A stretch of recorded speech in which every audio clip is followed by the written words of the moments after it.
Hello, PropStat students. We will do some notes today, and I want you to remember that next class we will have a quiz on these notes and the notes that we took 2 classes ago. So today we're talking about misleading information, and there are times when statistics or graphs that you see will be manipulated to make you think one thing that may or may not be true. So today we're going to talk about whether you can recognize when information is misleading. There might be inconsistencies, incorrect arithmetic.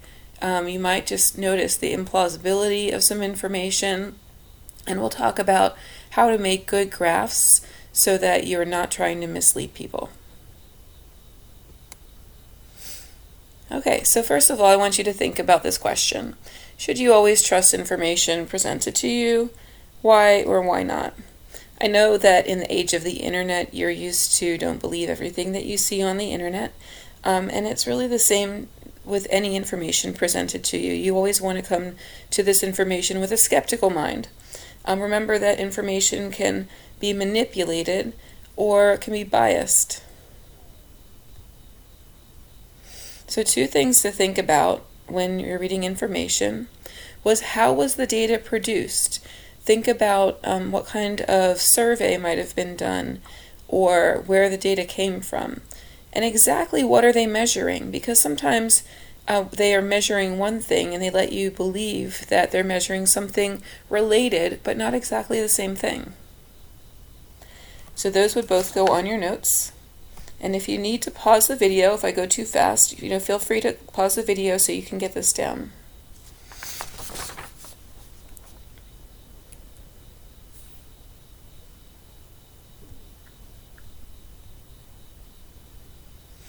Okay, here are the 6 common ways to mislead with data. So first one is missing information. So for example, you might see information about a new medicine and they will tell you how well the new medicine did in January, in February, March, but maybe they skip over April and May, and then they tell you about June and July, because maybe in April and May it didn't do that well, but they just left that information out entirely. So always look for gaps in your information. Related to that, always look for inconsistencies, and then incorrect arithmetic is really a good warning sign that the data that you're getting is not very good. If you see a data or a graph that seems implausible, you just don't want to believe it. You always want to research that and see if maybe that is actually not true. When you see data that's too regular, agrees too well, that can also be a warning sign. For example, if I told you that exactly 20% of South Lake students liked, I don't know, anything, football. 20% is an exact number, and that number might not be exactly right. It could be 21% or 22%. So seeing numbers that seem like they were made up, like 20%, that can be a warning sign.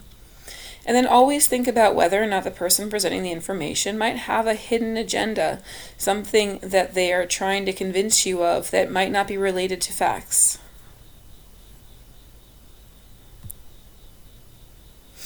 Okay, so before we go on to these examples, you might want to make some conclusions at the bottom of your page that you just can't trust everything you read, and you want to do your own research if something seems like it's misleading.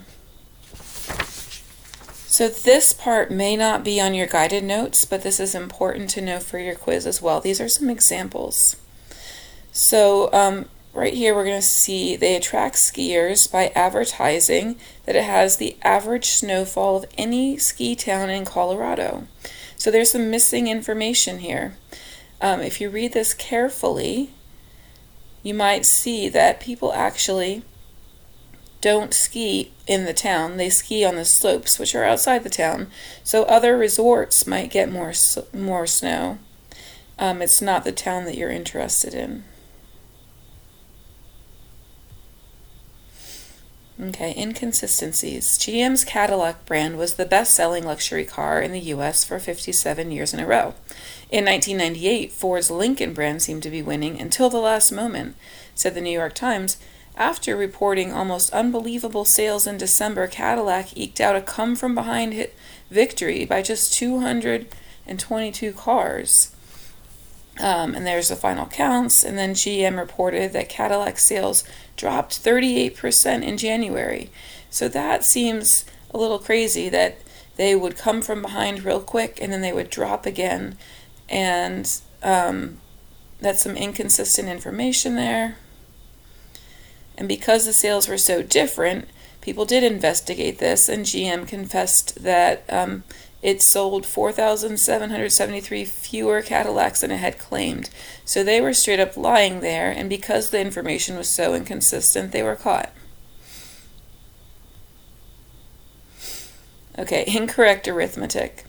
The Canberra Times reported of those aged more than 60 living alone, 34% are women and 15% are men, and that's 49% of those living alone. So those numbers seem to add up, but there still are 51% of people there that were not accounted for.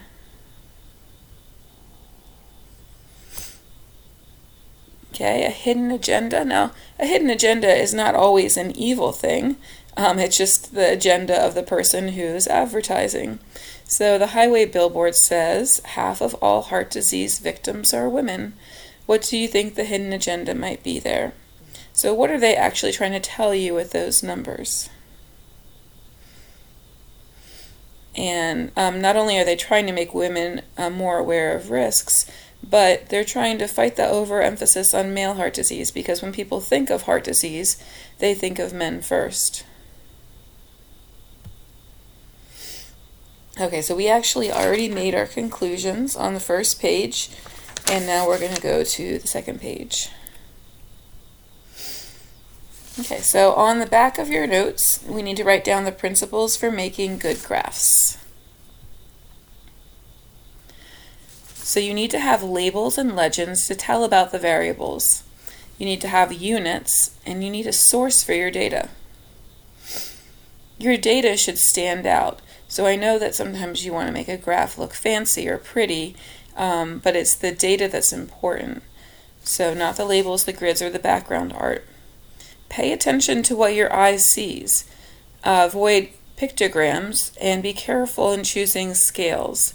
Now, we've talked about this before. When you use a pictogram to show relative height, the pictures also have a width, and that width can mislead you into thinking things are bigger than they are.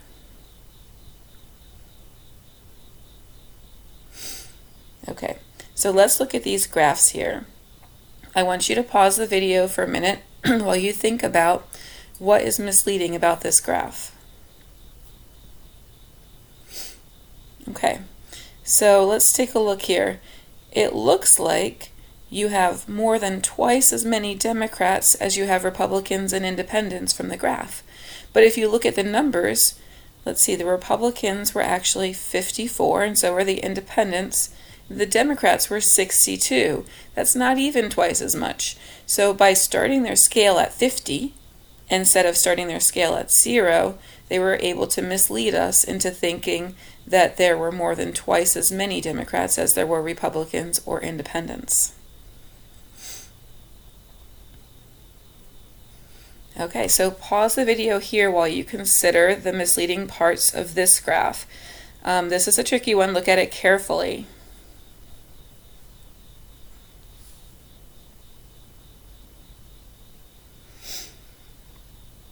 Okay, so looking at this graph, it seems to show generally an upward trend from here to here.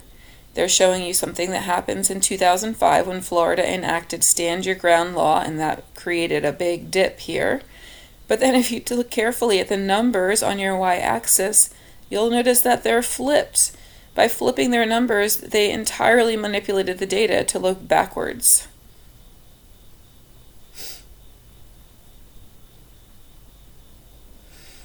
Okay, let's look at example 3 here. Pause the video while you consider example 3.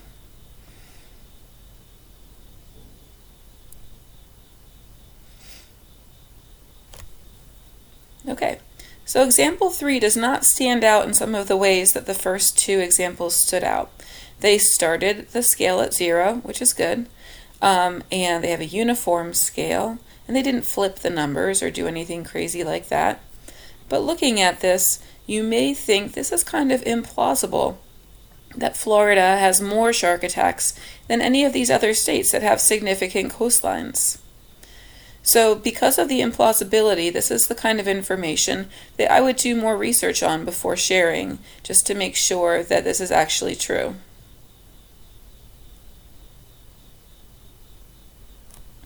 Okay, pause the video while you consider example 4.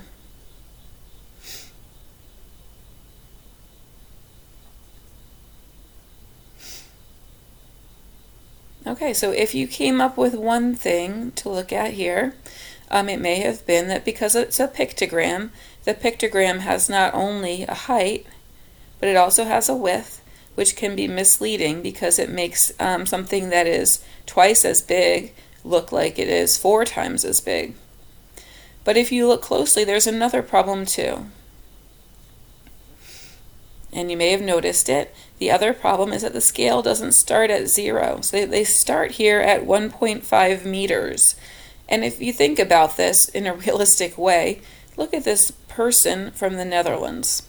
This person from the Netherlands looks like a giant compared to this person from the Philippines.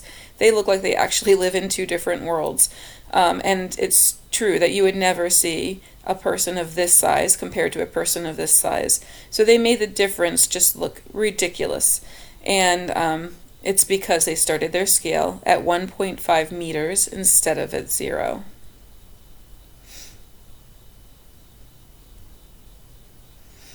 Okay, so the next thing I need you guys to do is to go onto Google Classroom and find the misleading advertisement activity and work on that one. So you should have your notes completed. Your notes go into your binder, and then the misleading advertisement activity will be submitted through Google Classroom. And if you finish those 2 things, I want you to make sure that you've finished also your mini-tab activity from last class and any other work from this unit or anything that's missing in SIS.